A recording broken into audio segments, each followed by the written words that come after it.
ইমানদারদের উপরে আল্লাহ রাজি এবং খুশি। জোরে কর সুবহানাল্লাহ।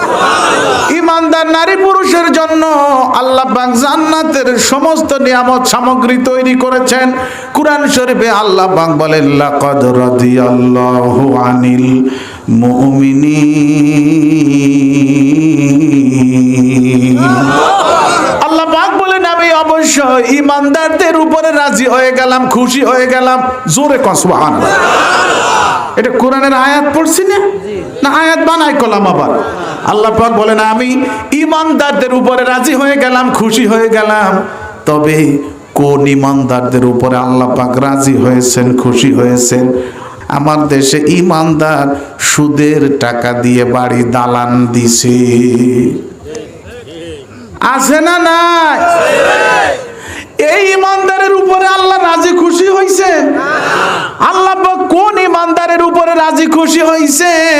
এর পরের আয়াতে আল্লাহ পাক বলেন ইয ইউবাইউনাকা তাহতাশ শাজারাতি ফাআলিমা মা ফি কুলুবিহিম ওয়া আনজালাস সাকিনাতা আলাইহিম ওয়া আসাবাহুম ফাতহান করিবা। আল্লাহ পাক বলেন আমার হাবিব আমি ওই সমস্ত ইমানদারদের উপরে রাজি হয়ে গেলাম, খুশি হয়ে গেলাম যারা ইসলামের জন্য জীবনকে কুরবানি দিতে আপনার হাতে হাত রেখে বায়াত গ্রহণ করলো, ওয়াদাবদ্ধ হলো। যারা ইসলামের জন্য জীবনকে কুরবানি করে দিবে, আপনার হাতের উপরে হাত রেখে বায়াত গ্রহণ করলো, আমি এই সমস্ত ইমানদারদের উপরে রাজি এবং খুশি হয়ে গেলাম। ইসলামের জন্য যারা জীবন দিবে, কি দিবে? জীবন কুরবানি করে দিবে, আপনার হাতে হাত রেখে ওয়াদাবদ্ধ হলো। বন্ধুরে ঘটনাটা একটু না বললে আপনারা বুঝবেন না। আমার নবীজি হিজরত করে চলে গিয়েছিলেন মদিনায়।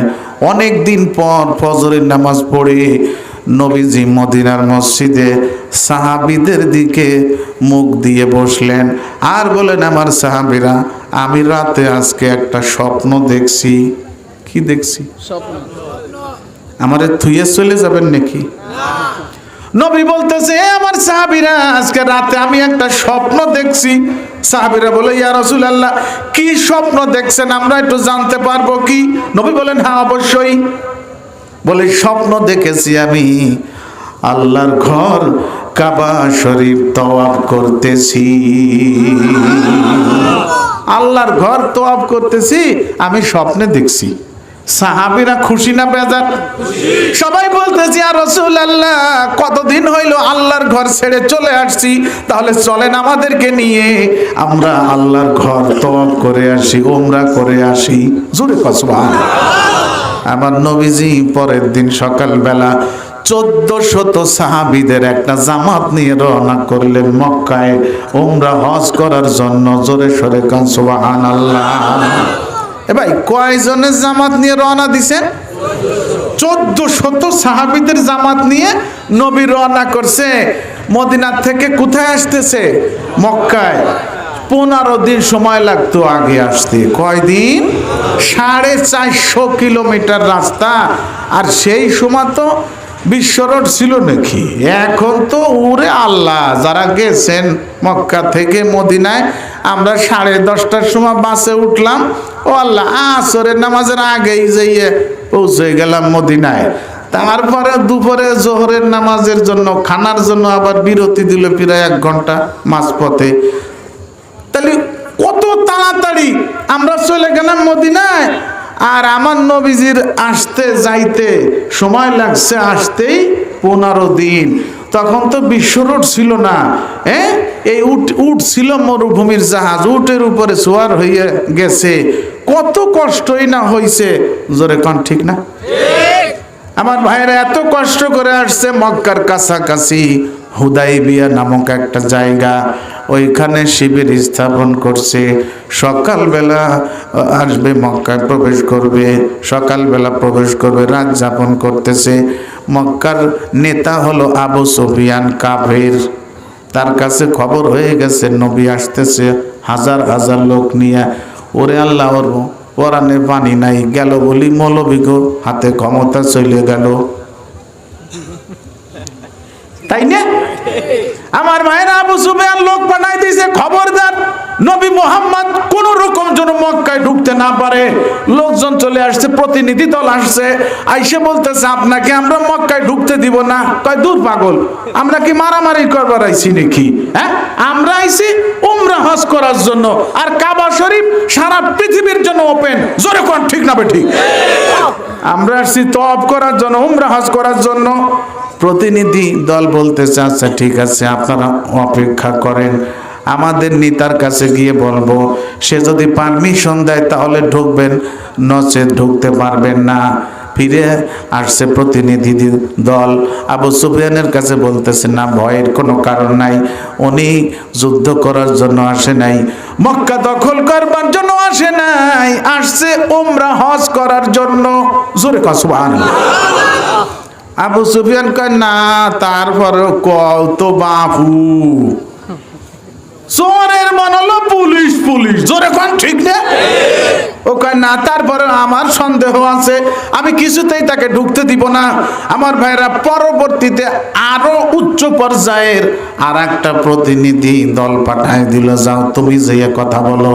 তারা আসছে নবীজির কাছে, আইসে অনেক কথাবার্তা বলতেছে। আমার নবী বলেন আমি আসছি উমরা করার জন্য। কয় না, আপনাকে ঢুকতে দেওয়া হবে না, ফেরত চলে যান।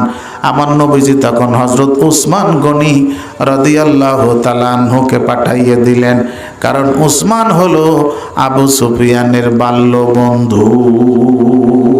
নবী বলল উসমান, তা তুমি যাও দিতেই আবু সুফিয়ানের সাথে একটু কথা কইয়া আসো, এত কষ্ট কইরা এত পথ মক্কায় চলে আইছি, এখন উমরা না করে ফিরে যাব, তুমি যে একটু ওই আবু সুফিয়ানে বুঝোই যে কওকে যেয়ে যাও। হযরত ওসমান গনি রাদিয়াল্লাহু তাআলা আসলেন মক্কায়, আবু সুফিয়ানের সাথে সাক্ষাৎ করলেন, বলেন দোস্ত কি ব্যাপার, তোমার পরানে অত ভয় কে? আমরা আসছি শুধু উমরা করার জন্য। এইবার আবু সুফিয়ান বলতেছে, দোস্ত তাহলে তোমাকে পারমিশন দিলাম, তুমি উমরা করে যাও, আমি আর কাউকে উমরা করার পারমিশন দিব না। হযরত উসমান বলেন অসম্ভব, আমার নবীজিকে রাইখা আমি উমরা করতে পারবো না।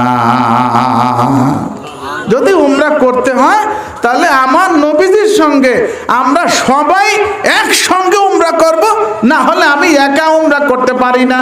জোরে কও সুবহানাল্লাহ। আমার ভাইরা, ইবলিস শয়তান আছে না মরে গেছে? ওর মৌত আছে নাকি? ওরে হলো আল্লাহ বৃদ্ধি চেতাই দিছে, কিয়ামত পর্যন্ত শয়তান বৃদ্ধি খাটাবি, শয়তানের দলে যারা তারাও বৃদ্ধি খাটাবি। ওয়াগাছার বৃদ্ধি বেশি, শয়তানের দলের লোক বেশি। ঘুমাইছে নাকি? শয়তান মানুষের সুরত ধইরা জঞ্জাল বাধাই দেওয়ার জন্য, গ্যাঞ্জাম বাধাই দেওয়ার জন্য আমার নবীজির কাছে হাজির হইছে। যাই বলতেছে আপনি উসমানকে পাঠাইছেন, আমি দেখে আসলাম ওরা উসমানকে হত্যা কইরে দিছে। উসমানকে পাঠাইছেন, ওরা তো উসমানরে মাইরে ফেলাইছে, হত্যা করে ফেলাইছে। সঙ্গে সঙ্গে আমার নবীজি গুসায় ফেটে পড়লেন, রাগান্বিত হয়ে গেলেন। আমার নবীজি তখন 1400 সাহাবীদেরকে কাছে ডাইকে বলেন, আমার সাহাবীরা, আমার উসমানকে বলে ওরা হত্যা করছে, আমি উসমানের হত্যার প্রতিশোধ না নিয়ে মদিনায় ফিরবো না। জোরে কও সুবহানাল্লাহ। এর জন্য যদি আমার শরীরের শেষ রক্তবিন্দু দিয়ে লড়াই করা লাগে, তাও আমি এই কাফেরদের সঙ্গে লড়াই করব। তোমরা কি করবে আমার সামনে বলো।